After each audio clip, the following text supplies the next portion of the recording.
This should be played at high volume, preferably in a residential area.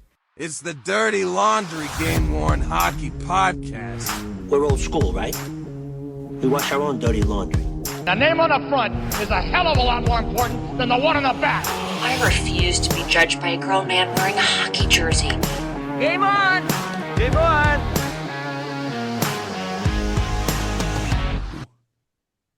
We are back with another episode of the Dirty Laundry Game-Worn Hockey Podcast, episode number 108. We were talking about that number before the show, and Wade's like, it's 103 or 104. I'm like, no, it's 108. I mean, it's crazy. The numbers keep coming up. We have double guests tonight. I mean, Paul just gets back from Germany and brings two guests with him, one sitting in his office with him, and one north of the border. We got Pat Lelloitt up north, and Robert Shelton, a.k.a. Skating with Seider, sitting right next to Paul for those listening on the audio. So, holy crap. It's definitely a full house. Welcome, guys. Well, yeah, thanks. It's the Earl Skakel effect. Everyone wants to be on the show now. So, it works. Yeah. Definitely. And we'll get into why Rob's in San Jose, and we'll have a lot of cross-border discussions with Pat here in just a minute. First of all, the drink of this evening is a little larceny for my old fashioned. So cheers to everybody. The Dr. Pepper comes out, whatever Robert and Paul have, and hopefully Pat, you've got something good as well. Yeah, really exciting lemon water. Hey, you know what? It worked. If that's your thing, it works. So cheers to everybody out there. Speaking of cheers and drinking and stuff, we have the Drink Your Face Off line of barware and clothing. Please reach out to Mitch Amaya for all that. And I want to thank Mr. Mitch because I got in the mail today a great piece, and I'd eventually like to work with him and turn them into ones that we can sell. But the Dirty Laundry Game-Worn Hockey Podcast puck bottle opener sent me one of those today in the mail. So I greatly appreciate that, and hopefully we can get to the point where we can sell them to the masses if people would like them. So again, Mitch, thank you for that. Some of the stuff going on around the hobby right now, auction wise, Classic Auctions had a lot of stuff out there. We'll mention them a little bit later on some other stuff, but they have 19 days to go. A lot of good jerseys and different things out there. Went through that catalog and some really cool things. NHL auctions, just a few things. They have some Predators sticks through the NHL alumni. Those go till September the 7th. They also have, Fanatics has these for sale, 3 Four Nations game-worn jerseys. Those end on September the 16th, 2 Sweden and 1 Finland. I should have wrote down who the players were and forgot to do that. My Grade just has some 24-25 nameplates for the Flyers. They end on September the 18th. Thanks to Paul sending us the information, keeping us informed on things. UND's equipment sale will be 10-1 on September the 13th. Cash or check only if you're going up there. And that made me laugh a little bit. I'm like, it's 2025. Who still writes a check for stuff like that? In their notes, it does says there's an ATM in the lobby where the sale is being held. So if you need to get cash, you can. Couple expos coming up. We've got St. Louis is a month and 2 weeks. Is my math about right, Wade? Yeah, storming along. So we're looking good. It should be a fun time, and I'm looking forward to seeing all my friends who support it. And then a month after that, you've got the Chicago Expo. They're throwing stuff out there as well, updates and different things. And I know they posted today a trade and pre-sale thing the Friday night. So that stuff is out there. And Paul got back from just a trip around the block, didn't you? Yes, I did. Monica and I went over for the Germany Expo in Dusseldorf. We were there for, I don't know, 12 days. It was an absolutely incredible trip. And I'll cover a little bit of the Expo tonight, but I want to talk more about it next week when John from Double D Hockey, who was at the Expo in Germany, will be on this show. And we can cover more of the stories which happened over there. But absolute fabulous Expo. We start set up, people start coming into town probably Wednesday, I think. And then a lot of people arrive, was it Thursday? My days are all mixed up. But setup started on Friday, and almost everyone set up. So it was almost like day one of the expo. There were already some trades and sales going on day one.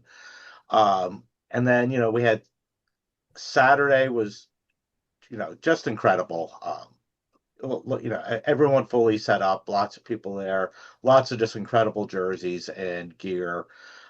Same Sunday got off to a rousing start. Typically, as with these multi-day expos, people are walking in and like, okay, how about this? And trades right away. So it was really, really impressive. Stefan, and Sven, Stefan's the main host, I guess. Sven helps out a lot. So does Philip over there, Max and others. It's an incredible show. Barbecues every night, going out to dinner. It's first class expo, and I'll have the photos ready for next week. I had a number of trades. The ones we saw online looked awesome. The way the room was set up and everything looked really cool. Some of the stuff that I saw over there too was just crazy. Oh, it's like, there were 3 Ovechkins in the room. There was a Carey Price finals jersey. Not Carey Price. I'm sorry. Patrick Roy. Yeah, finals jersey. Yeah, it's my years are off just a little bit. It's so much old vintage stuff. It's just stunning walking around the room, and like every time I'd see something new, and running, someone, and just it was great seeing everyone. I gotta give a shout out to Rayner and his crew and friends. They got me a Strauss-Mann Augsburg jersey. Former Michigan Wolverine, played for the Barracuda for a while, and played for Augsburg Panthers. As a gift, it's just like just blown away. Just so super nice of everyone. One highlight of the expo and why Robert is here is Max, former equipment manager at Team Germany. I think he's assistant equipment manager there. Former equipment manager at Dusseldorf. Came up with a Maurice Seider helmet, and I think on Sunday, which happens to be right here, Max is like, "Can you bring this home?" I'm like, "Yeah, sure. We have room in the luggage." We wrapped it in some jerseys and stuff, made it here 100%. Sent no issues with it at all. Robert, I gotta real quick. I don't mean to interrupt you, Paul, but I gotta give you a hard time about that helmet, Robert. With the way that advertisement sticker on the front, it reminds me of a little kid's helmet, like when they're first learning to play hockey, when they put the tape on their name on the front. That's exactly how that looks to me. What's really cool though is when you see it in person. So there's an adhesive to the nameplate right here, right? But behind it's another adhesive where it's a foam sponge, so it wraps around the forehead in front of the shield, so it stays on there. Because you see it on TV, always like, oh, they must just rip that off after they get done with that game or series or whatever. But no, this foam is really stuck to the helmet, so it looks like it's not going to go anywhere. That's funny. I'm sorry, I didn't mean to interrupt, but with him holding that up, that's exactly what I thought of as little kids hockey. With their name on it? Yep, right in the front. Yeah. So I think today is Thursday. So yes, it is. Monica and I got home about noon on Tuesday. Well, we got into SFO about noon on Tuesday, and then we had some global entry interview stuff, which is pretty shockingly easy. So we got that taken care of. I got back home, and I can't remember which one of us contacted each other, but Robert's just like, "How about if I come out tomorrow?" And it's like, yeah, and he was worried, would be exhausted. Well, we are exhausted, but so he hopped on a flight direct from Detroit to San Jose yesterday. Got here last night. We hung out last night. Had a great day today. Went to one of our favorite restaurants here. Were we allowed to say the name? I can't remember. I think so. Yeah. Double D's and Los Gatos. Great sports bar. It's actually where Monica and I met, 2 decades or so ago, a little bit less than that now, but watching Michigan football at 9 a.m. And I understand you had a stalker following you and show you up at the restaurant too. Yeah, we can't get away from this guy if you want to ask. Yeah, so and just I'm a witness. So this player, Hall of Famer, actually greeted Monica and Paul before they could. He noticed them before they noticed him, and it was Jumbo Joe, Hall of Famer. That is phenomenal. I'd love that. Yeah, no, it was great. Joe, just walks in. It's uh, it's still a shock to see him. I mean, the guy, he's pretty damn big, And he looked like he's still in game shape. Like he's in really good shape still. Yeah. So I mean, that was unusual and nice, but yeah, I was so getting to see him today. Trying to think. Well, like I said, we'll cover more about Germany next week, and I'll have to take better notes on it. Did we? The stick. Yeah, and then Robert's actually taking off right when we're done recording this. He has a flight back to Detroit tonight. So, Do you want to show this? Talk about the Yeah. stick really quick too. Yeah. So the other thing, years ago, Sven, who's also a great big help with the expo and good friend over there, he won an auction from the Red Wings, which had a Marie Seider Hockey Fights Cancer jersey and stick. So the jersey's long been in Germany, but the stick's been in my house ever since then. And when Robert was first on the show, which I guess was a little bit over a year ago, before the show, he wanted to see the stick because he's been interested in buying it. I hadn't even unwrapped it yet. So a year ago, right before recording the show, as we're in this pre-show thing, I unwrapped the stick, and he's perfectly fine with it.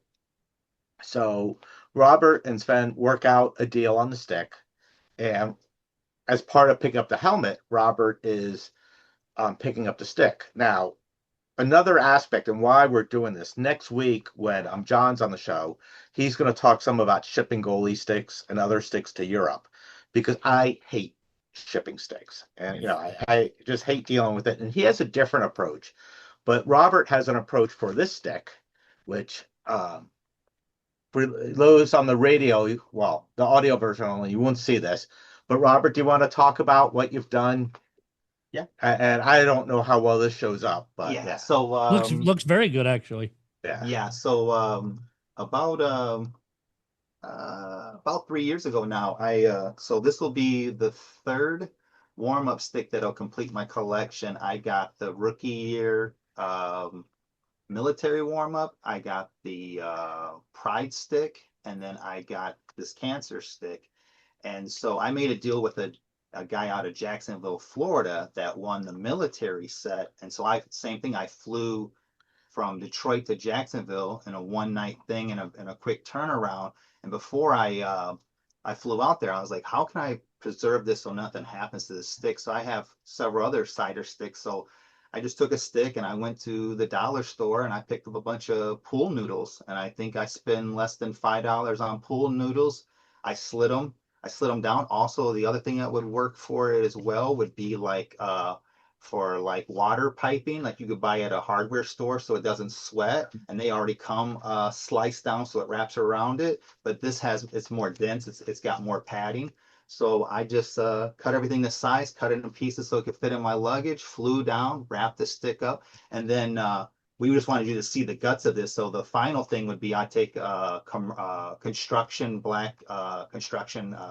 trash bags, and I'll wrap it on the outside. I'll slap 3 fragile stickers on one side, 3 on the other, and then I'm going to ship this in the belly of the plane with me so nothing happens to it. And I'm just one of those collectors that I'm just too scared to have things shipped through the mail, the helmet and the stick, and I would just rather just fly out and get it. And it's more fun to visit people. Yeah. And this would definitely work well in the mail. And I don't know. Oh, I yeah. mean, it is looks wrapped. great. It's taped all the way down it too. I mean, you have the pool noodles and then a lot of tape, and this thing is solid. So it's going to be, like I said, put in a trash bag, then put the labels on. You're gonna ask, right, if you can carry it on. Yeah. We doubt he's going to be allowed to carry it on, but Probably too long. yeah. But someone upgraded to first class tonight, so they might let them. But I don't know if they'll be able to stash it in there, but I would have no doubts that this would work going through the mail, and if it got broken, it was purposely broken. Yeah, that's pretty awesome. That's actually a really neat setup, Rob. Yeah, and it's super.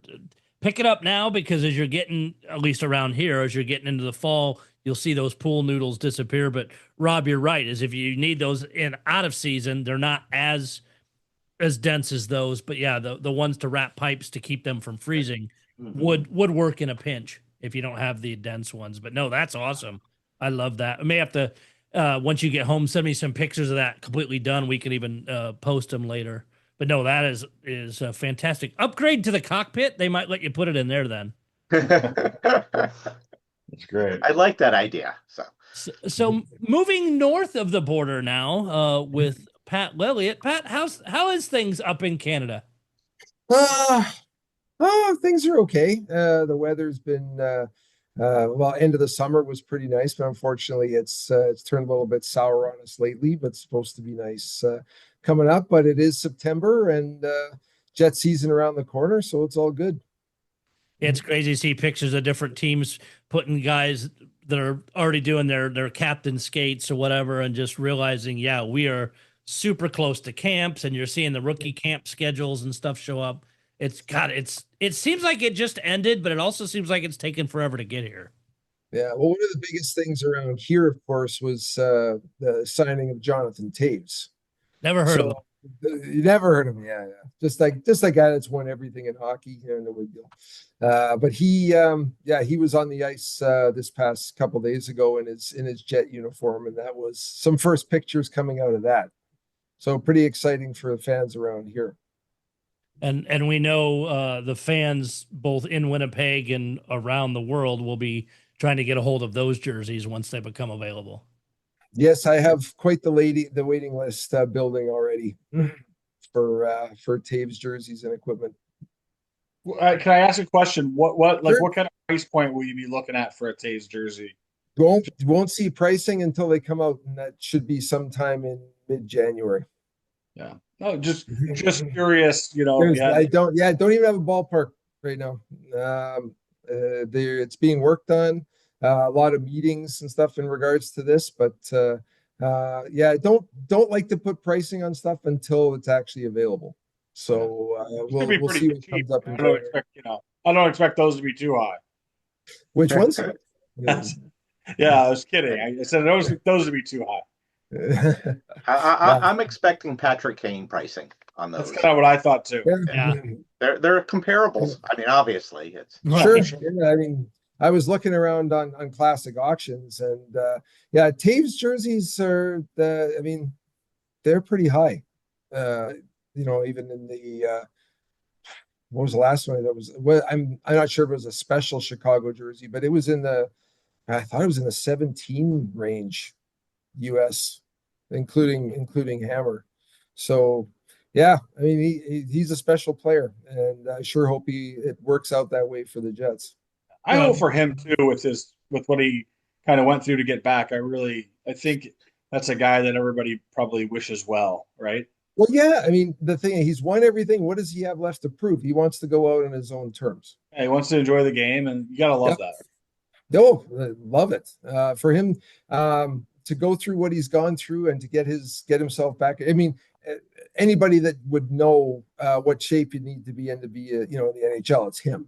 So I am so looking forward to this season because I just want to see how he works out. There's some other good storylines with the Jets as well, especially with the losing Nikolai Ehlers, but gaining a Gustav Nyquist, hoping he comes back to his form from a couple of years ago, and just want to see how Hellebuck, Hart Trophy, third Vezina, how that continues.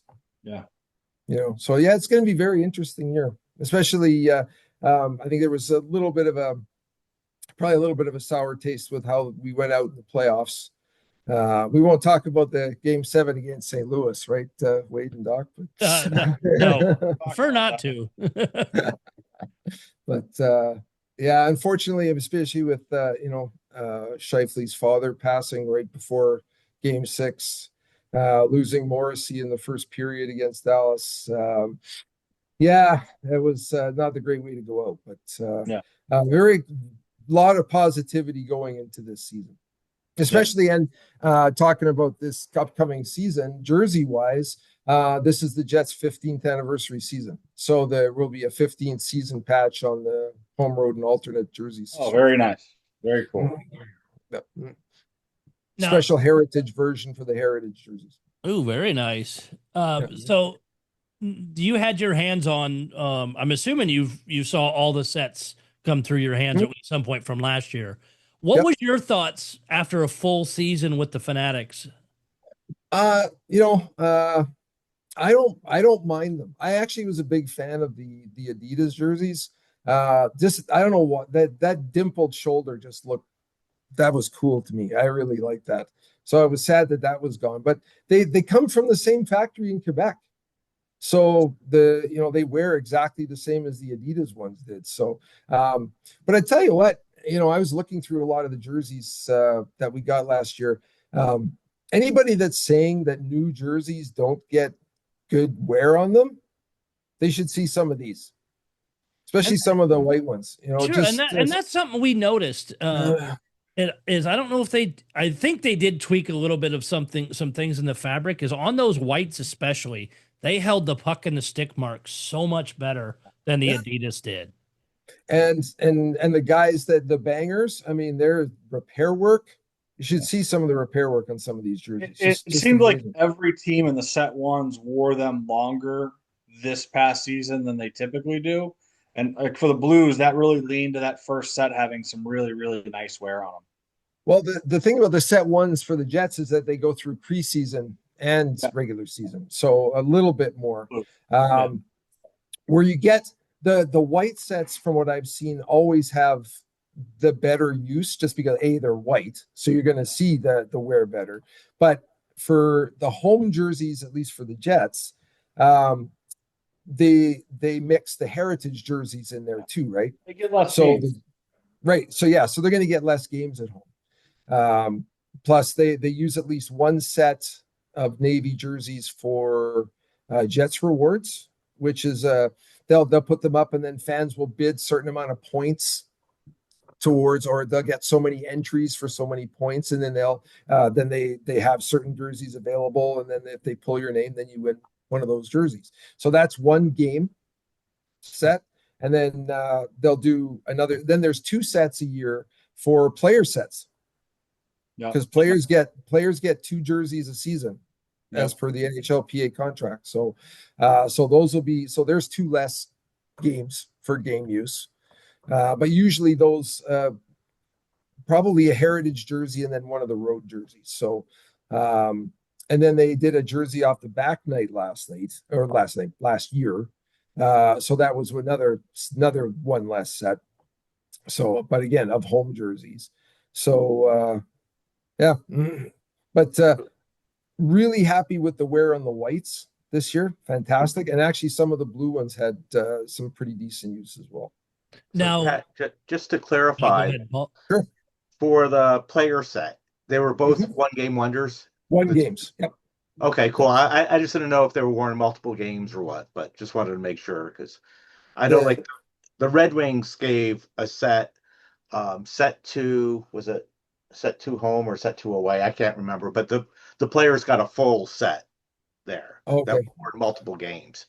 Oh yeah, no, these are one games. That's what, as a collector, that's good. Yes. And clearly noted, which is nice. The dressing room, the Jets dressing room does a great job in tracking these things. So whenever we get the spreadsheets with the list of jerseys, they always have, not used November 7th, Jets rewards, not used March 31st player set, not used whatever, here's jersey off the back. So that's wonderful. I mean, I wish more teams had that detail. Fantastic job. Yeah. So like I said, if you like game wear, some of the white ones from last year are just fantastic. And Paul, that you actually took the exact question I was going to go with on that too. And maybe that's something we can try and track if enough people can mind feeding us that, or at least have an idea, is let us know if your team is doing a single game on both of them, or if it's a set. We know the Blues did a set for both home and road, didn't they, Wade? Yes. For the players, it wasn't a single game. You said, Paul, for the Wings, it's a single game. What No, did no. or For the San Wings, it's Jose a full did? set. Yes, Yeah. and the San Wings Jose, I a don't full know. set. Yeah. Okay. But if listeners out there know kind of what their team did or have even a kind of rough idea, I wouldn't mind putting a spreadsheet together to kind of see where teams fall. How many do a set? How many do individual? But no, Pat, that's awesome information from the Jets. Yeah, and it's right on the spreadsheets when I send them to collectors. They're looking at jersey. That's right on there. Which games were used were the ones set or they weren't used, because we do get collectors that are looking for jerseys from specific games. Sure. Right. Yeah, some guys like the jersey from the game that they attended. Yes. Yeah, either they attended or if there was a milestone point or something like that, that they would like that one. So at least I can tell them, yes, it was used in that game, or no, that was used for one of these other sets. And then there was also jerseys that go to Upper Deck. Oh, yes. So those are usually one period jerseys. Yeah. So now when Upper Very Deck clearly noted.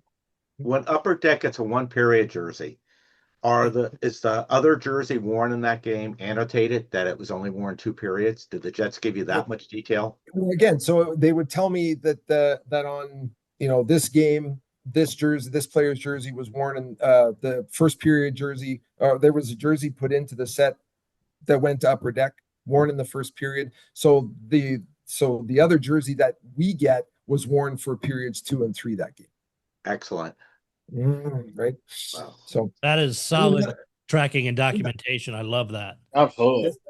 And then another one, especially with how popular Connor Hellebuck was last year, he wears 2 jerseys in a game. So he's one of the goalies that wears one in the first and third, and then another one for the second period.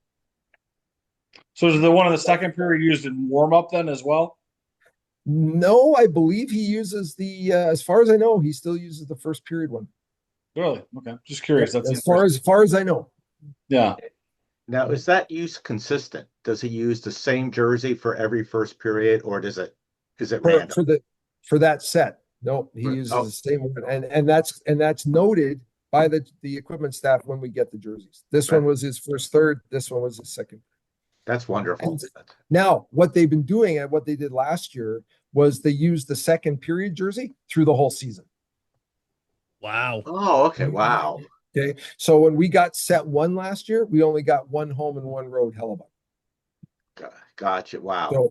So they kept the second period one. So at least it's nice for the collector that bought the second period one, had pretty good use on it.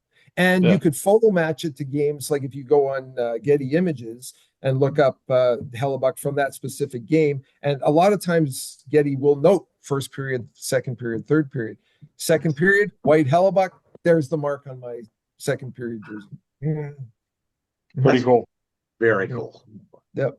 So yeah, they do a great job. And it's nice because you want to have that for collectors, right? We know that's what collectors want. They want to make sure A, that it was used, B, that it's got great provenance, and C, like if they can photo match it. That's and we can go a step further. I don't know if you want to talk about this yet, but your LOAs are best in the league. I was gonna say that, but you can have yes, and I think everyone on this podcast agree with that. It's not that I'm biased or anything, but I mean, they are. They were designed by collectors, and every time I've gone to a show that I've taken these with me, everyone's told me that they're the best. They have the nice hardcover folder now. You're getting the nice 8x10 LOA, but it's the having that photo on the LOA of an area of wear on your specific jersey. So you always match that LOA with the jersey. So you got the serial number, you got the photo, and so you've got that match. So that's something even early on, 25 years ago, we were saying that's because the Jets used to give you these LOAs with their jersey. It just said, thank you for purchasing this game worn jersey, and this will always be a part of history, whatever. But doesn't even have the player's name on it. So, but again, but give them credit, they fixed that, um, and it's a lot of work doing these. They have to going through all the sets, taking all the pictures, printing them all out, and they're actually hand signed by the assistant equipment manager, or the equipment manager, and the assistant general manager of the team. So, really good documentation and good good tracking on the jerseys. And I can't remember. I mean, I know you have details about, the wear and specific areas on it. Does it include the dates too, or is it just set? It does. It does. It includes the dates for set 1, set 2, heritage set, what games the heritage jerseys are used. Yep. And then, like I said, and if they take any sets out for the team set for jerseys off the back, that's all noted. That's incredible. Well, I just want to make sure. I want to make sure that the collector gets what they want. Because I mean, if they're going to take it and it's got great wear and you want to photo match it to that specific game, then our tracking shows you that yes, it was worn in that game. And it's always, and any teams listening to this, more information is always better than less. I don't care if you hand us a 3-page LOA with all kinds of details. Well, it just builds the case for the jersey. Yeah. I'm sure you guys have talked about this, but it helps to have somebody. I think, like in Toronto, for Real Sports, is the guy that runs that, isn't he kind of a collector? I don't remember. Brandon Marsh, is it? Yeah. Yeah, isn't he? I mean, I know he's all over the Facebook pages, so at least he sees the conversations. He knows what collectors are looking for. Right? Yeah. But that's what teams. I mean, it would be great if teams had that. If they had somebody that's in the hobby or knows about the hobby. I mean, it's certainly become a big part of all these NHL teams. Yeah, I think one of the biggest things is either have a hobbyist or have somebody that's sensible enough to talk to hobbyists, right? I think that's one of the things that, there's certain companies and certain places that, they think they know everything, and rather than having somebody who's willing to have a conversation with the collectors, and that's where they miss, right? That's a big problem with certain aspects of our hobby. It's like when you get somebody that isn't willing to listen, right? So I think it's a huge part of it. Yeah, closed minds. Yeah, it's too bad. But to be honest, we actually I don't remember any teams lately, but I know we've had representatives of other NHL teams asking us questions about how we do certain things. Yeah. Which is awesome to share. A big one was the puck program. Oh yes. Because that's such a big deal, and provenance is so important for the puck program. So we know, like we know how those pucks come off, how they're labeled when they come off, so we can track them, and then how the LOAs are done for those, and then before they're marketed and everything. So I mean, that the people buy the pucks from us, they know they're getting that's the one. Very cool. Yeah, because those are much harder to photo match normally than a jersey is. It can be done, but it's rare. It wouldn't surprise me if Casey Samuelson had somehow found a way to pull that off. if anybody would be the one, he would definitely. It would be him. Yeah. Or Matt or McConnell too. Yes. Yep, definitely. So with this upcoming season, and again, the clock is ticking. How are and I'll get into the list here too, because not everybody may be aware of all the other countries that aren't shipping stuff. How are the Jets addressing the tariff charges and the de minimis stuff now? Okay. So right now, it's still being worked on. So one of the things I do is I look after the eBay store. So for now, I've had to pull U.S. shipping until we get this straightened out.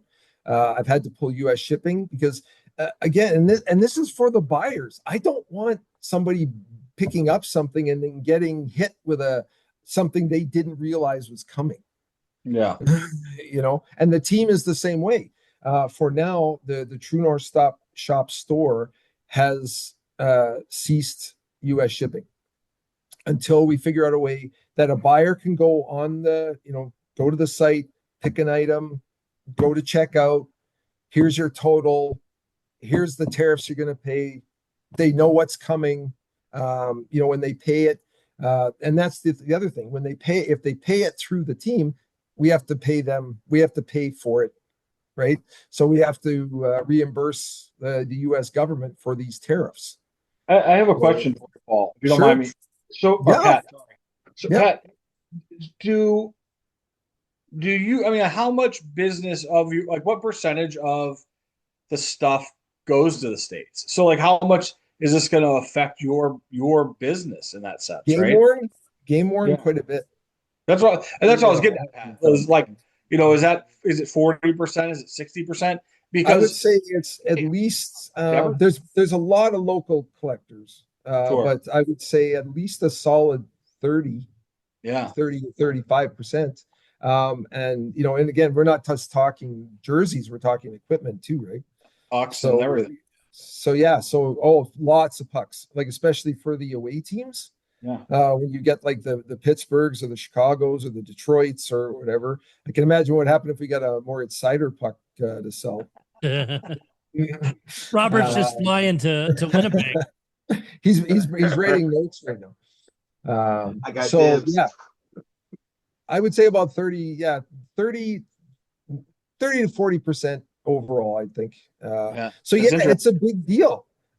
So like I said, I just want to get to the point where the customer knows what they're paying when it's coming. And with as we were talking about earlier, Canada Post won't even accept a US bound item into their system unless you have that you use their app to prepay the tariffs and show that on the shipping label that they've been prepaid, so that they know that they can reimburse the US government that way.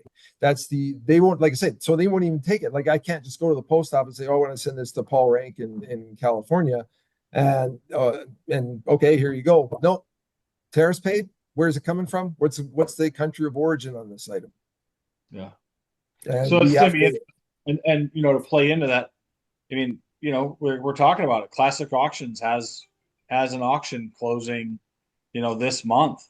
I mean, I don't know what percentage of their buyers in the United States, but I would guess a pretty good portion of them, right? I would say quite a few. Like you said, hockey season's 33 days away today. So, there's a lot of stuff that's going to start popping up. And it's going how a lot of companies will get around it, if you look on on our listings before I pulled the US shipping, I noted that but the buyer is responsible for all duties and charges. Sure. Yeah. So I mean, so if you're actually like, I don't know how many people actually read descriptions, but if you actually read the description, so you would see that you as the buyer, you're responsible for all this stuff. So I'm sure in the fine print on Classic Auctions, it says in there somewhere wherever the country is we're shipping to, you are responsible for all this. I had it happen to me years ago with a jersey I won on eBay, and however the seller sent it, I ended up getting taxed with a bunch of tariffs when it got here, and it was painful because it was a pretty expensive jersey and it was a few $100s worth of tariffs I got stuck with. And at that point, you're pretty much pot committed, but that wasn't part of my spending plan on that item, if that makes sense.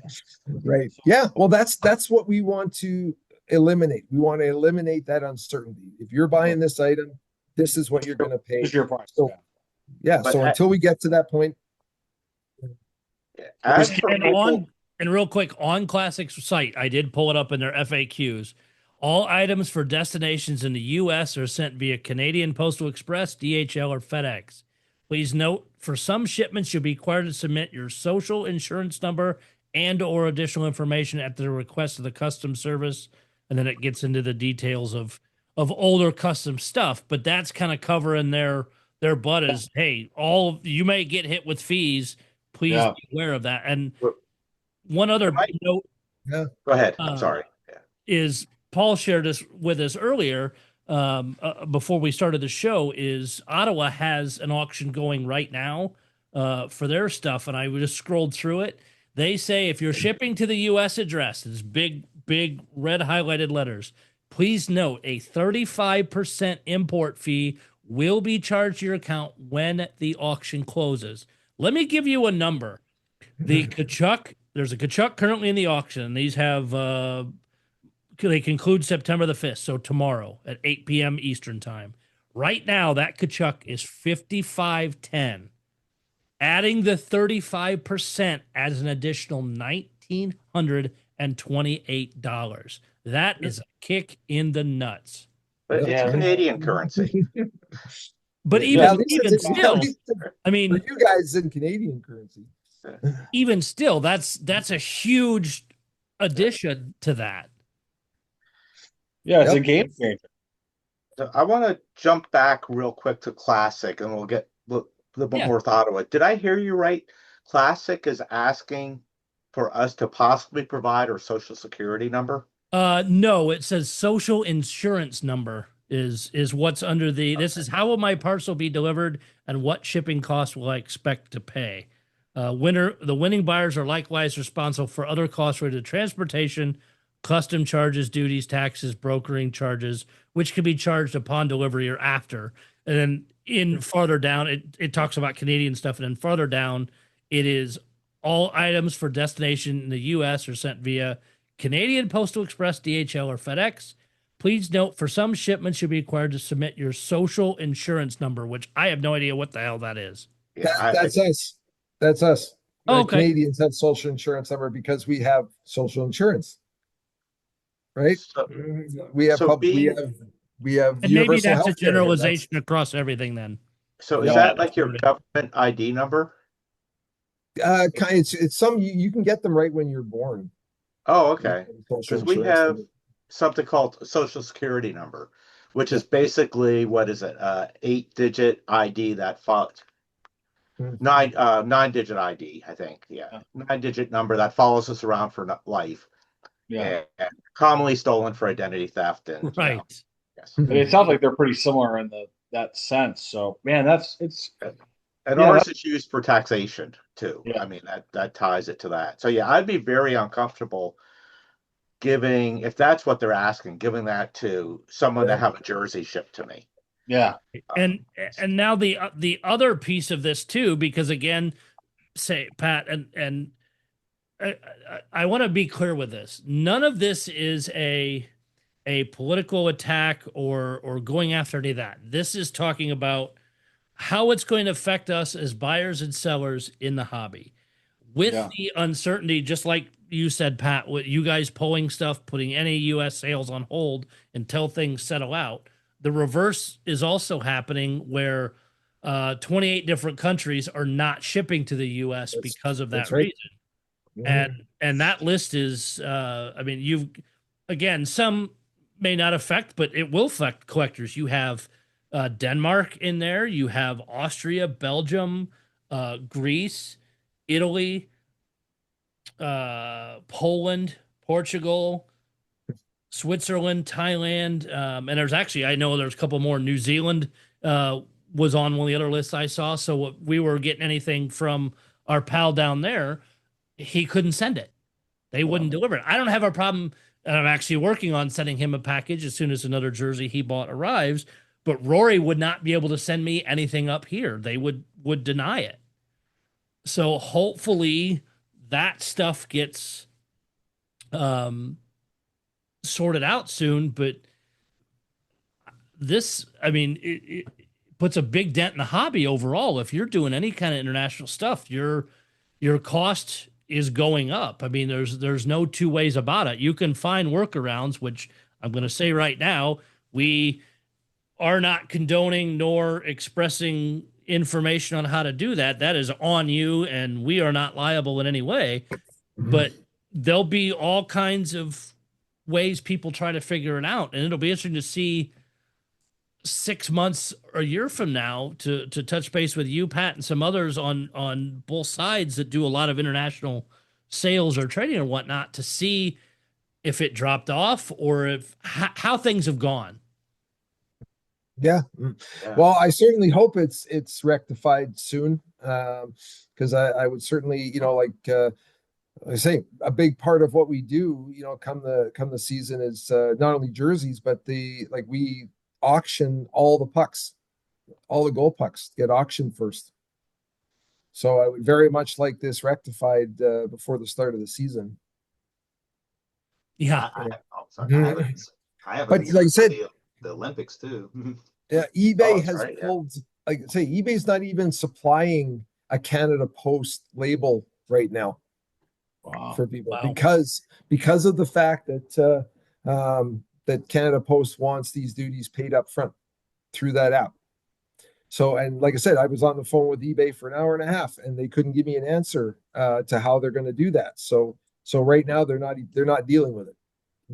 That's their answer. They're not going to deal with it. No. Wow. Do you want a No, better answer on Canadian social insurance number? It's Yes. actually required. It's required for individuals to work in Canada and to access government programs and benefits. Okay, that It is like identifies- our social security number. Yeah, identifies individuals and administer various programs such as Canada Pension and Employment Insurance. I mean, I'll be honest, I trust Mark completely at Classic, but I really don't want to be sharing my social security number with him and having it in his system. Yeah, I'm assuming it sounds like put it it's on the more than form. just the Canadian stuff. More I read on that. Yeah. I'm sure he'd enter in the form and delete it, but still, it's uncomfortable having to do that to get a jersey. Sure. And doing the conversion on that Kachuk, the 35% if converted to US is still $1,390, and the current bid at $5,580 at US is $4,041. So I mean, you're still getting dinged $1,300 at the current bid right now. But at least and it will increase up front, right? I'm sorry, say it again, Pat. They've told you this up front. Yep, and they are big red letters, big flashing neon. You're going to pay an extra 35%. So anybody bidding should know that. So at least they know that up front. They know what their costs are going to be. So Pat, that's what we want to get to. So Pat, you mentioned how well do people read this stuff, and for taxes, you're responsible for the duties. Doc read a bunch of this on the air here. After every auction, there is always a thread on the Facebook group complaining about the 20% hammer. It's like, I won this jersey for $250, but after the hammer and shipping, it was $350. It's about the 20% hammer. You got to click the box and check the check box after that to accept it. And I'm sure that the taxes, the stuff that Doc read is in there. So yes, people don't always read this stuff, and then they'll complain about it on Facebook after they win something. Right. So. And then that's the thing. I think when you're doing your bidding strategy on stuff, you're a complete idiot if you don't figure, like, for one thing, Classic makes it very easy because you have to click the box. But any auction house, like, if you're bidding on anything, the first thing you should do is see what the buyer fee is, right? Like, it's going to be there. There's the juices happening, and be smart enough to look for it. Like, don't act like the victim. Work it into what you want to pay for the item. And just, so you bid accordingly. You bid up to this amount, and then you're going to be tacked on the 20%, and then you're happy with that. Totally. I agree 1,000%. And now in the Sens auction, you tack in the 35% when you're figuring out your bid, and whatever state tax you may have to pay. They're going to charge it. Yep. Yeah. I don't know if they charge later. Yeah. Yeah. What are you going to do? I mean, but like I said, at least they're up front. At least it's not some hidden fee that's added after the fact. It's right up front, and it'll probably be now. I don't know how they work it. Do they take people's credit cards up front, or do you just they notify you after the fact? It's probably when you check out, I'm going to guess, Eliner. And you are right. They will not charge a U.S. state tax because they don't have a presence in that state. No. So that's why eBay charges, your state sales tax. They have a presence in your state, but the Jets do not. The Sens do not. Nope. So, but still, you have to account for that 35% if you're bidding in the Senators auction. Yeah. It's just going to take a while for people to get used to that. But it's going to be very interesting for Mark when his auction ends. Yeah, I was surprised it started so soon. Yeah, after it actually started when I was in Germany and we got the emails like, wow, I thought he would have waited a little bit into the fall just as this shakes out. But yeah, I was surprised it started already. Yeah, best of luck to him though. I mean, hoping this Hey, auction goes well. got some amazing stuff in there this go around, especially on the Jets side. There's beautiful WHA stuff available. Oh, I'll have to take a closer look at that. That's great. Yeah. But you know who Morris Lukowicz is, right? You've heard the name before? I'm not sure. I guess he's more famous in Winnipeg. But he actually came over to the Jets from the Houston Aeros in the WHA days. And yeah, he was quite a star in the early NHL days. But yeah, he just listed a bunch of his WHA stuff. Oh, wow. One of his jerseys, one of his AFCO Cup trophies. So he would have played the same era with Gordy then, right? Correct. Yep. And of I course, think Gordy was already gone to the Whalers by that point. When they went to the Jets. But yeah, he came over with a few guys from when the Aeros folded. But yeah, beautiful, some really nice stuff in there this go around. Very cool. Is there anything else you're excited about with the upcoming season, Pat? Well, like I said, just the storylines, just like I say, how is the team going to do? Or actually, I don't know if you guys have talked about this much. Do you know the American Hockey League jerseys aren't being made in Canada anymore? yes, I was surprised about that. Yeah. Wait, what? Are they still being by CCM? The thing they may have, I don't know if they have the league sponsorship deal anymore or not. We'll have to find that out. Because they were CCM and everything. The helmets were CCM, gloves were CCM, pants were CCM. I think a lot of the sticks players use were CCM. So, but now, yeah, I saw it last year when we got our set one Moose jerseys that some of them they were using up were still like, again, if you put them both on the wall, they look the same. It's when you feel the material, you can tell, whoa, this is different. Yeah. So when I saw the set ones right away, I was, oh wow, these, like a couple of them, this was really different. So yeah, you look at the tag and it says made in Vietnam. Yeah. Wow. I was surprised when because I know but they still have the CCM stuff on. Yeah. I don't know if that can show up on there. Real small, but yeah, I can kind of make it out. Yeah. So I was surprised too, because I know the specialty jerseys from past years were made offshore. Correct. I think they were either Indonesia or Vietnam. I would have to check the tag. But when we got the regular sets from the Barracuda, where is it? The 10th season, these were all made in Vietnam. Yeah. Now, if you grab a previous season's one, can you tell any difference in material quality? I'll be back. I unfortunately do not have one in this room, but Wade's gonna check that. No, I don't know. It's an older one. And I'm assuming it's a cost saving measure because especially the AHL and that has less money. Well, I don't think it's so much a cost saving measure as it was SP could not keep up. And SP is the factory that Fanatics is using, right? Correct. So once again, we get back to Paul's hatred of Fanatics. Yeah, I don't know if it every was show. Yeah, cost or they just could not keep up. Like I know there's I think it's happening for junior teams as well. In the you have what was it, the WHL switch to Under Armour?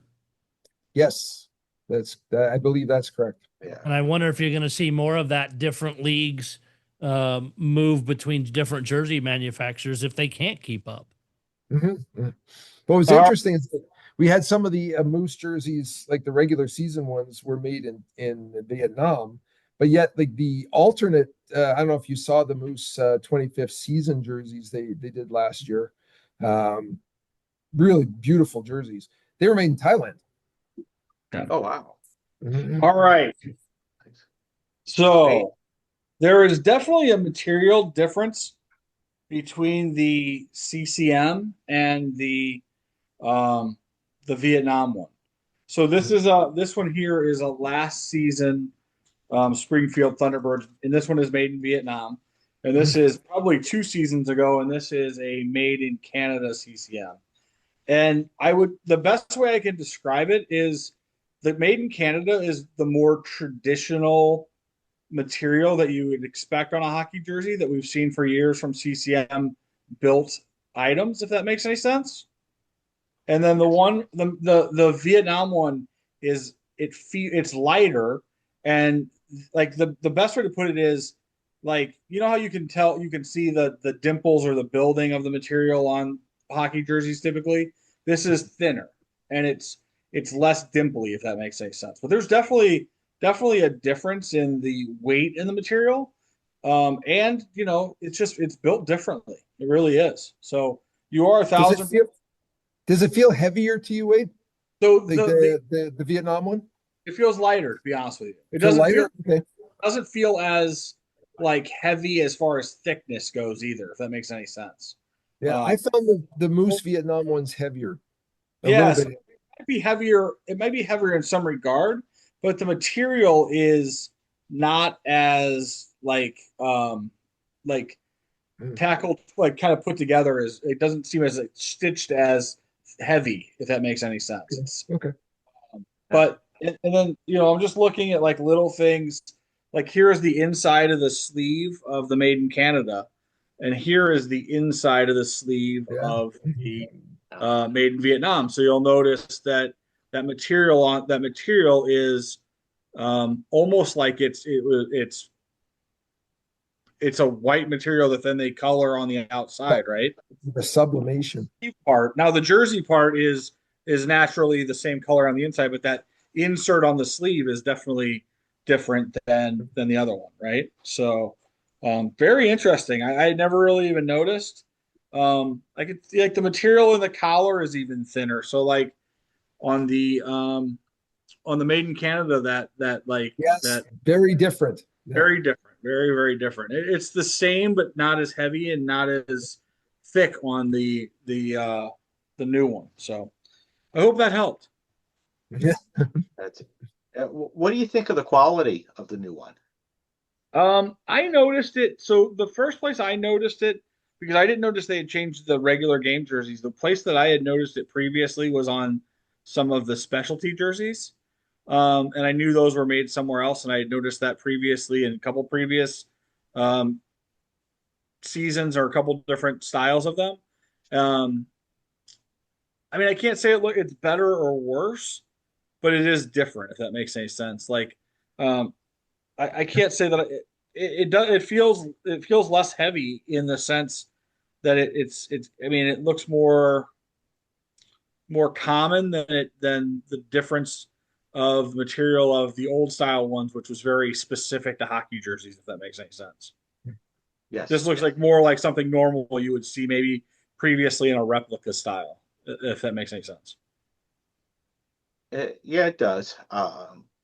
Yeah, I mean, I was surprised. I was surprised when I first noticed that tag. Yeah, absolutely, absolutely. So, pretty cool. Pretty cool. Going to be that's an interesting thing to watch this season as well. Then. So I something for people to know, because everybody always wants, especially when they're buying blanks, they want the MIC, right? Yeah. Well, now there's no more MIC for the AHL. It's Yeah. MID. As far as and we've talked about this a little bit. I know you guys mentioned the Under Armour stuff.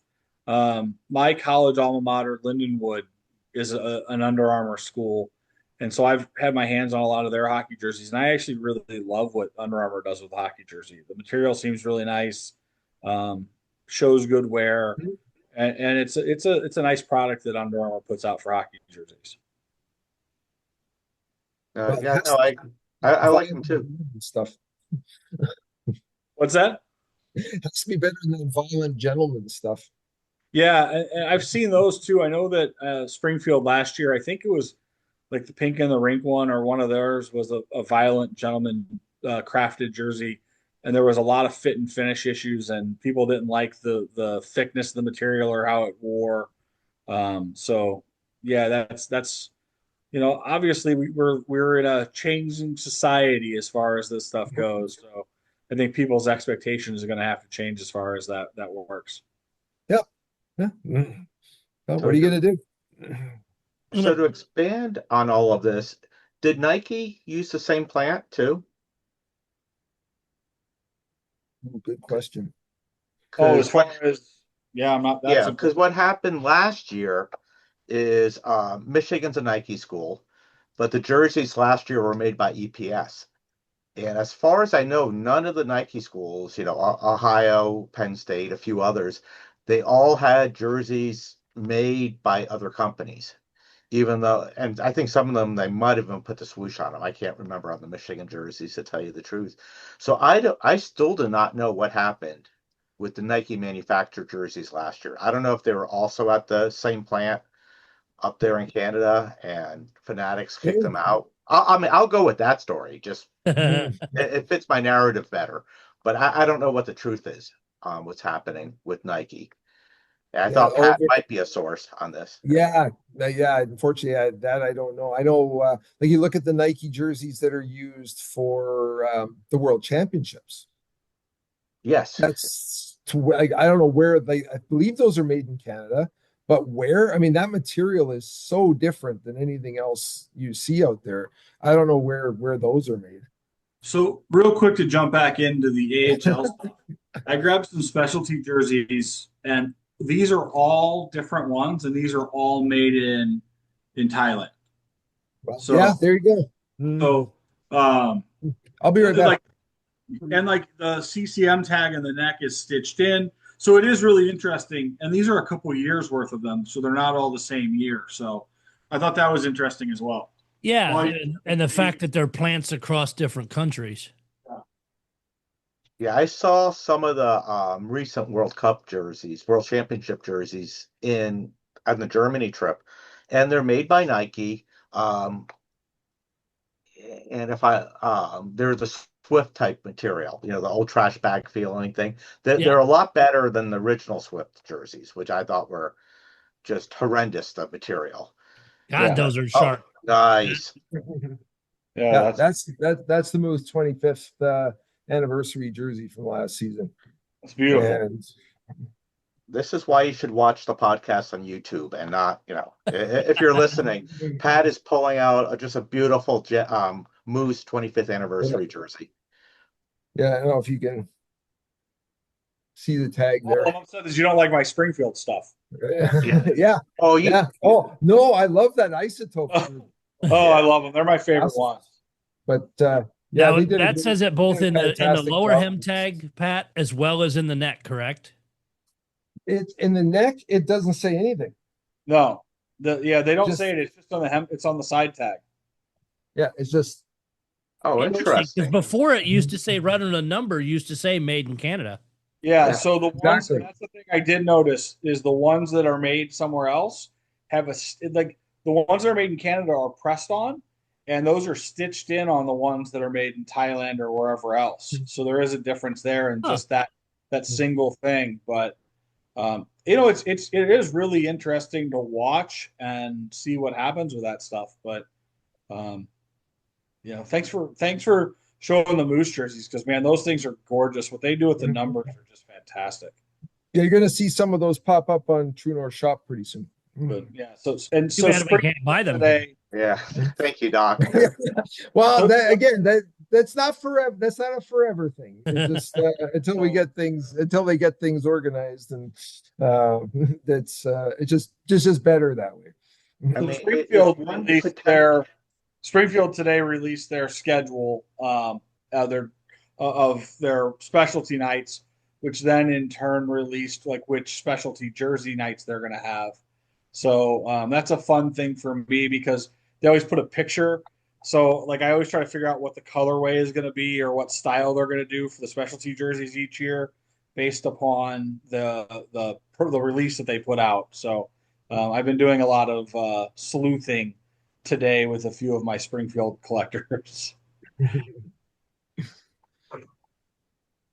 So And that reminds me, Go the ahead, Paul. Barracuda came out with the same thing. Yeah, They have, I can't even count the number of specialty nights they're having. yeah. It looks like 20, maybe 25, but they are having 6 specialty jerseys this year. Yeah. This is for the Barracuda. The first one's like the Tigres de Mar one, which looks like it's only worn 2 nights, Halloween and the next night. And then with Teddy Bear Toss jersey again, so that's a repeat. But Yep. on November 22nd, the big one is Star Wars night with a specialty jersey. Oh, nice. Very cool. Yeah, January 10th, a throwback night specialty jersey. January 31st, which coincides with our expo here in San Jose, is CUDA Mania 2, presented by GalaxyCon. And there's a specialty jersey for that. So, Really? so there will be a wrestling specialty one. And then I think the last specialty jersey is the Pink in the Rink one on Valentine's Day. So what's funny is this year it seems like Springfield has thinned out the amount of specialty jerseys they're wearing, because the thing that I did notice was like they have it set up where on military night and on another one on the Hockey Fights Cancer night, those would typically be nights that they did a jersey. And instead now they're doing those where they're doing them on like a Saturday where they're wearing the 3rd jersey on those days. So like that's 2 less specialty jerseys that they would typically make in the year, which I thought was really interesting. So they thinned it out a little bit. So, like they're still doing the Teddy Bear Toss jersey. They're doing the throwback night. They're doing my favorite, which is the Isotopes night, which is the Simpsons night. They're doing a military night, and then they added a new one this year,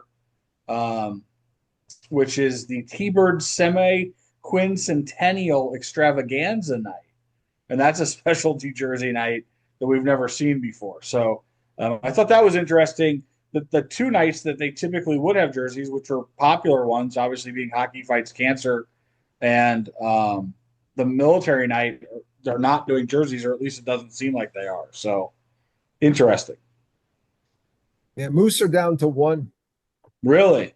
Yep. Just I believe just the Wasack ones, which is the indigenous game. They're follow your dreams game, they call it.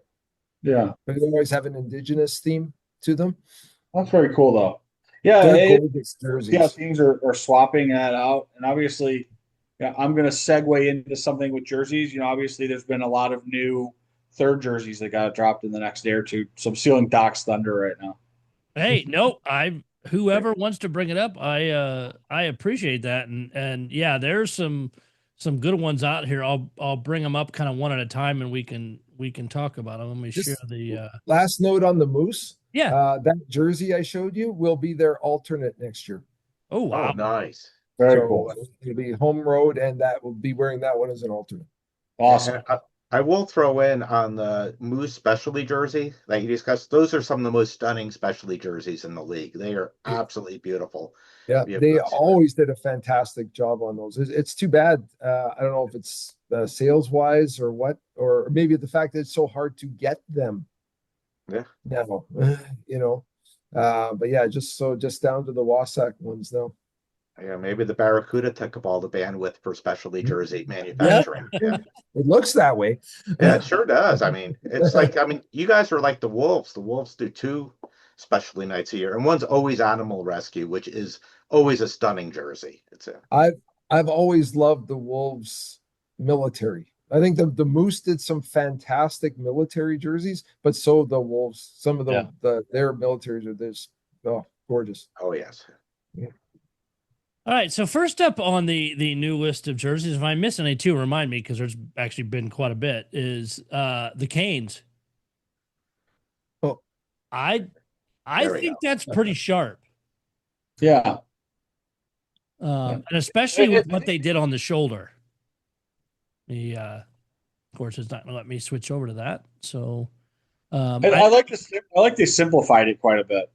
Yeah, and the hurricane color logo in the middle is really nice. Yeah. Do you like the one color numbers? No. I No. don't we're- either. I'm not a fan. I the always Blues the Blues just really damaged the two new jerseys with the single color numbers. You know? yeah, look at those jerseys hanging behind you, like the Thomas or the Holloway. I mean, Yeah. those are gorgeous. I love the Yeah. numbers on those. I've said it about 40 times and probably about 4,000 times to everybody who's ever listened to me. The Blues should have done a 2-color number on the new jerseys. And if they didn't want to make them very colorful and they were trying to go simple, they should have just made the base color the same color as the jersey, just so that it gave it depth in perception, right? Yeah. That way you're not having to do 3-color. You're not doing anything crazy. You're doing something a little different, but you would have had depth there instead of just like that flat kind of lazy look that they went with. And here's the shoulder patch on the Canes jersey, which I really do like. Yeah. Oh, wow. Yeah, That's cool. that's kind of cool. Yeah, that's like a college football patch. Very college. Yeah, and that's kind of the first thought I had with it, but it's a throwback to the very early stuff, and I think that's a cool addition because I think it goes outside the box a little bit. Absolutely. Yeah, I love it. That'll look great on a hat or something like a shirt, you know. Oh yeah. What type of animal is that? Looks like a pig. Yes. Interesting. It reminds me of NC State, not just the colors and the. Yeah. If I don't have my contacts in, it would look a lot more like it, but nice and fuzzy, but interesting. And I did not realize this. Maybe I guess I'm just not dialed in enough to the Hurricanes, but the one shoulder will have the North Carolina State flag. The other shoulder is the team mascot Stormy, reimaged as a vintage style collegiate logo. A nod to Triangle Region's deep ties to college athletics. I like that. It's I not. do too.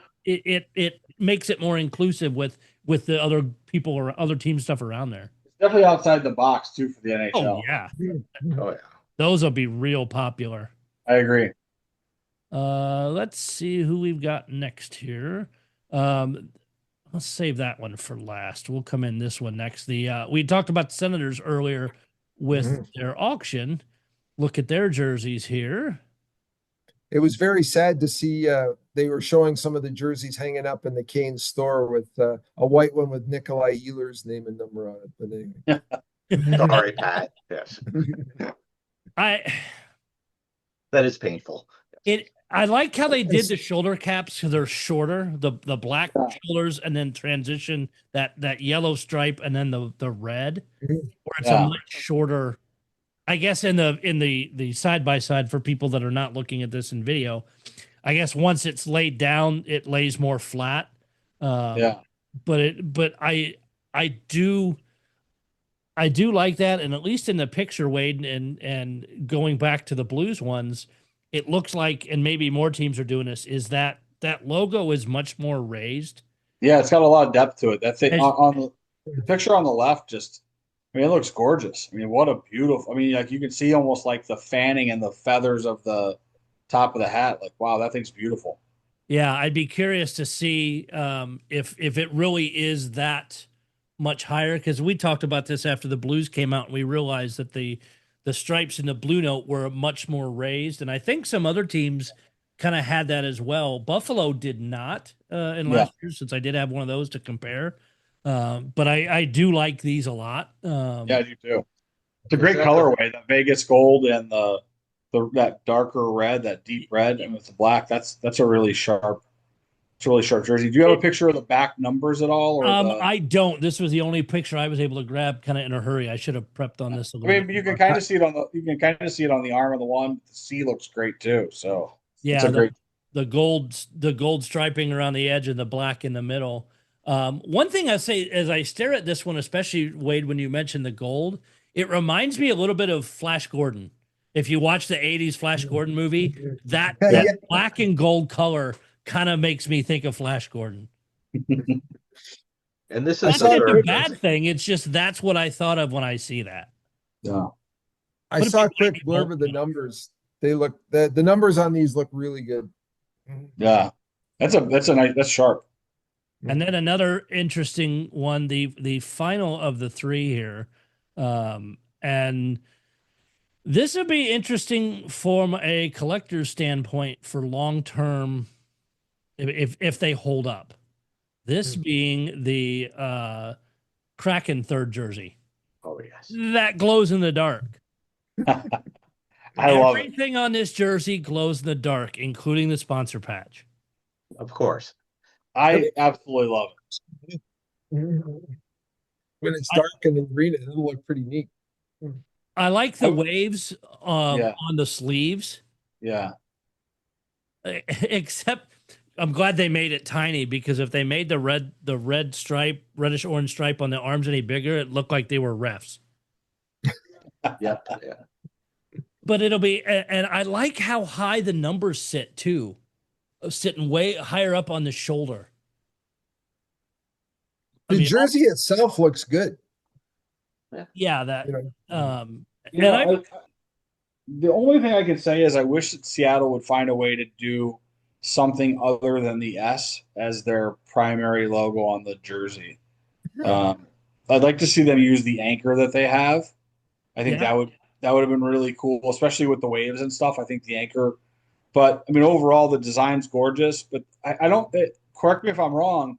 I don't think they've ever had anything besides the S on the jerseys.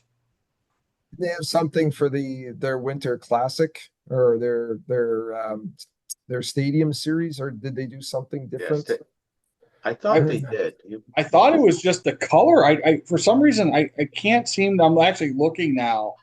I can't. Or was it a throwback to the old Seattle, like the? Yeah, it was like they've never done anything besides the S on the jerseys. As far as it just said Kraken through the middle of the S. Yeah, like if they were to do the S and then put that anchor through that, I think that would have just absolutely killed it. Or how about some stylized Kraken? Yeah, something. Yeah, right? Something like that would be neat. And it'll be interesting from a collector's standpoint. And you guys have all been around the hobby a long time too. Do you see the material that this is made with that will, I'm assuming, naturally glow and not necessarily take a black light? Does that hold up long term? Does 20 years from now you own this jersey and it's the glow in the dark one, and you actually go showing somebody, does it still glow if you expose it to bright light? Now, Vegas did a glow in the dark one a couple of years ago too. Yeah. Are you asking what is the half-life of the radioactive material they used in it? I mean, it could be that, but do we think? And again, I don't know exactly how it was made, what the material is to do this. Is it something that will hold up for a collector long term? I mean, and if we just don't know, I'm fine with that answer. But I think you know, but I think you hope. I think you don't know, but you hope, right? Yeah, I have no idea what it's made out of, what if it does degrade. I'll go back on the record saying it's not radioactive material in this. Right. So that we do know. But I mean, that's about the only thing I know about it. I don't know what they've used in it, what if it does degrade. But again, I like teams playing with number placement and other stuff. So it does look different. It pops. Again, at least in the glow in the dark picture, it looks like the CCM logo and that stuff is set up to glow as well. I can't tell if their ads on the side of their helmet will glow or not. But super fun.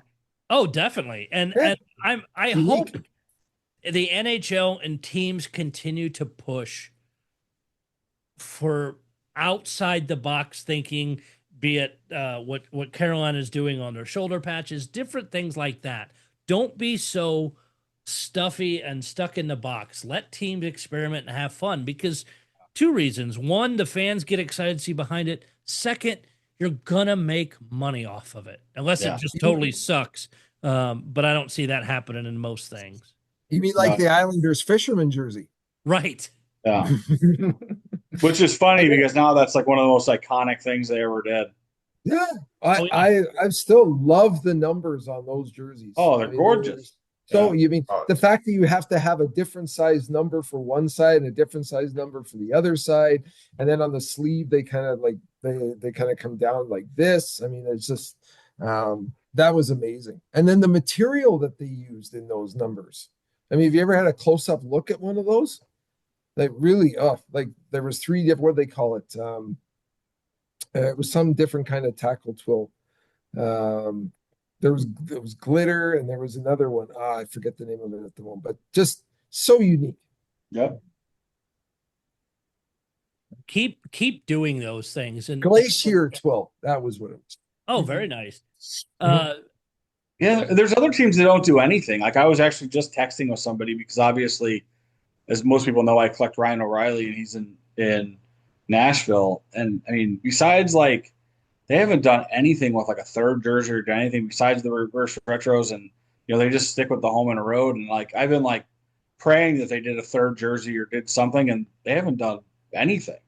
Right? And it's not that I'm a Predators fan, but I collect one of their players, so like I'm hoping that they would do another jersey, and they're just like they just don't do anything. And you would think that in Nashville of all places, like what a town to have a ton of different stuff you could do that would be completely awesome, right? Well, that yellow one, like that Yeah. yellow one they did, that was amazing looking. The Predator one, that was one of the nicest looking alternate jerseys ever.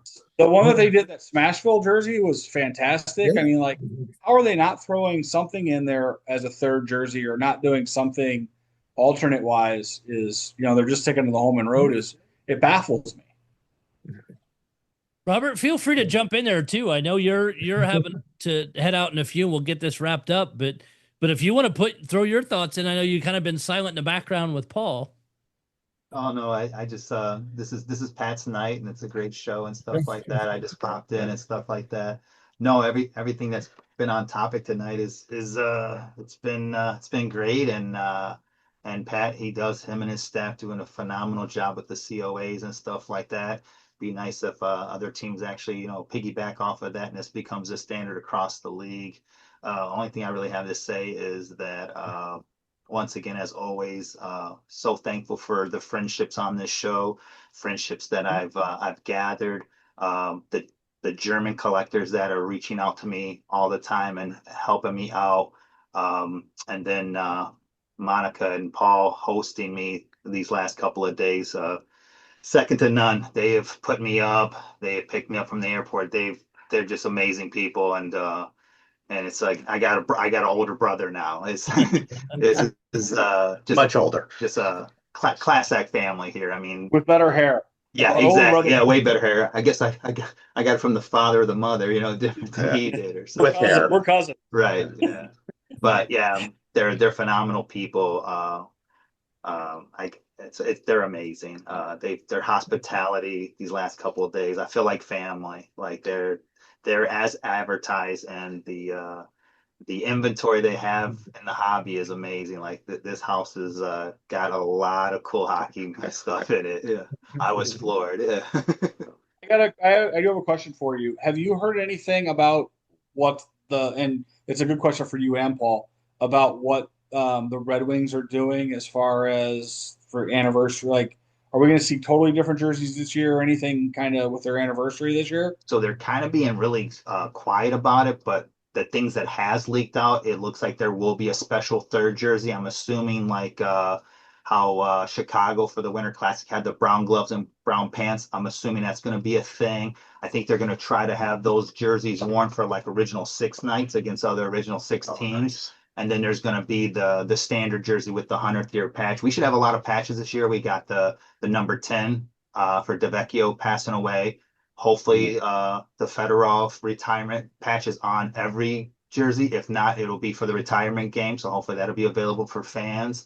The 100th anniversary patch. So this jersey could be patched up pretty nice. So, but yeah, for the details of the special jersey, don't know if it'll be one or if they'll do multiple ones for different nights. But I guess the games that they'll play in have been already announced. We won't know if it'll just be one special set or if it'll be multiple sets. So Thanks for the info. Yeah. And don't forget the sponsor patch. Yeah. Okay. Well, with that, Pat, since you're our guest, I'll give you the first final thoughts of this evening. No, really enjoyed it as always. Always great to be on with you guys, and I just hope I'm just so looking forward to this season. With how well the last few seasons have gone, to see how Taser's going to do with the Jets, and yeah, bring it on. Keep Well, Kyle Connor. Got to get him signed. Yeah, yeah, well, yeah. Yes. That would be nice if that happens sooner than later. I'm sure they would like that to happen sooner than later.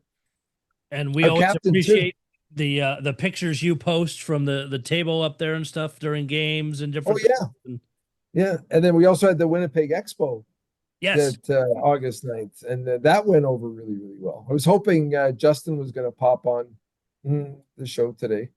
That went over really, really well. It would have been nice for a few more people to be there, but I mean, for a small show in Winnipeg and Headingley, Manitoba, really good, really nice turnout, and some fantastic displays. Some of the displays that the local guys do for this show. You probably, I don't know if do you see the pictures that we post on the Jets site?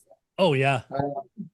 So I mean, there's a Team Canada 72 Summit Series jersey sitting on a table over there. You know, Sidney Crosby jersey, Marc-Andre Fleury, just amazing stuff. You know, so that was great. I really appreciated the guys coming out again, and it was great for Justin to come up, and you know, always great to see him, and hopefully Paul and Monica can get up for the Winnipeg Pigspo one of these days. It is our plan, you know. I know he keeps talking about it. I have my passport again, so I'm allowed to get back into the country. I've always been allowed to leave, but well, there's actually a Jet game that night too. So if that makes it a little bit more interesting for you. Well, I just want to come up there and visit and see the place, but having a Jets or Moose game, you know, even adds to it, which would be great. Great. Well, there you go. There's a Jet game that night. Sounds good. Well, Pat, again, yeah, thanks for having me on. Appreciate it. Yeah, and best of luck to the start of the season for you. I know you're going to be a very busy man, especially with Taze and everything else. So good luck with that. Paul, were you about to say something, Wade? No. Okay. No. Robert, you since you're the other traveling guest, I think you kind of gave some thoughts. You got anything else? No, that's always a pleasure being with you guys. Well, and again, safe travels here in a bit, home back to Detroit. And since you're fond of just jumping on planes to hop around like that, To St. Louis. St. Louis Expo is an easy flight from Detroit. We can even get you picked up at the airport, all that stuff. It's an easy drive between the airport and where we're doing the expo. So definitely check those dates and look into that. Paul, what have you got? Well, first, it's great having Robert here. I know it's a short, quick trip, but it's been very nice to have you here in the real world. And it kind of reminded me what you just mentioned about St. Louis and stuff, and having gone through Germany. In a future show, we should talk about what it takes to put on an expo and what it also then takes to make it more successful. You know, certain stuff is being hosted and stuff. Don't want to say too much on that now, but I'd love to discuss that in depth later. Sure. As for closing thoughts on this, I found it fascinating tonight, Pat going over the background of the data you guys get for the jerseys. I like how your team works with the equipment staff and you get that data, because I don't think there's a lot of teams that do it well. They're fantastic. fantastic. You guys clearly do it well, and it shows up in the product you sell and the documentation and all that. It's Pat, the Jets, and the Moose are one of the best teams to work with from a collector standpoint. Pat knows what he's talking about. You know, it's sorry to embarrass you on this, but sometimes. Yeah. Oh yeah. Ordering from you is great. I mean, your wear descriptions are great. It's been wonderful. Yeah. More teams need. Yeah. No. I'm sorry to interrupt. More teams need collectors, or they need to be talking to collectors, or you know, it's not just part of the business. It's, you know, it's a big deal to collectors. I mean, you know, like some people are investing a lot of time, effort, and money in these things, and you should treat it as such and treat them as such. You know, so You know, it's and it's not hard. It's not like it's really hard to do. It's just you just need to get started and do it the right way. And let's be honest, some teams are doing a really good job. There's a lot of teams that do a really good job of it. But I think but pretty much any other NHL team could step up their game on the LOAs a little bit. Well, it's not just the LOAs; it's the data and the faith in the data. You know, the Sharks will tell you the dates of games a jersey's worn, and I don't trust that. You know, we were well in Germany. You know, I had a couple jerseys with the set dates. It's like, don't trust that's when it was worn, whether it was only worn or completely worn during that period. It's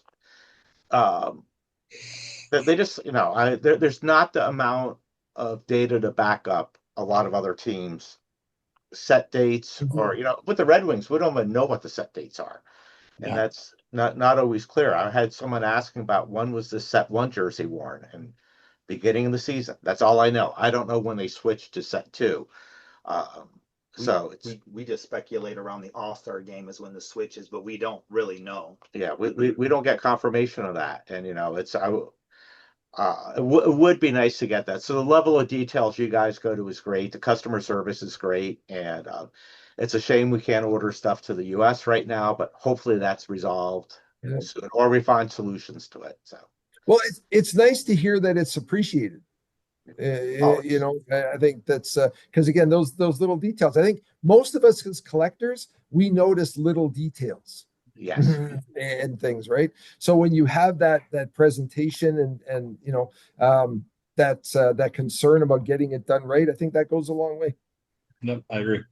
Yeah, like I said, it was nice to hear the details of how you get the stuff from the equipment staff on the games, and all the data you get from them. That's great to know.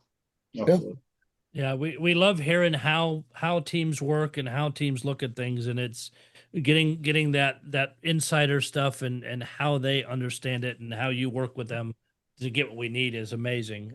Wade, what you got? No, I mean, just wanted to thank Pat for coming on. Obviously, it's great to see our buddy flying back with his helmet.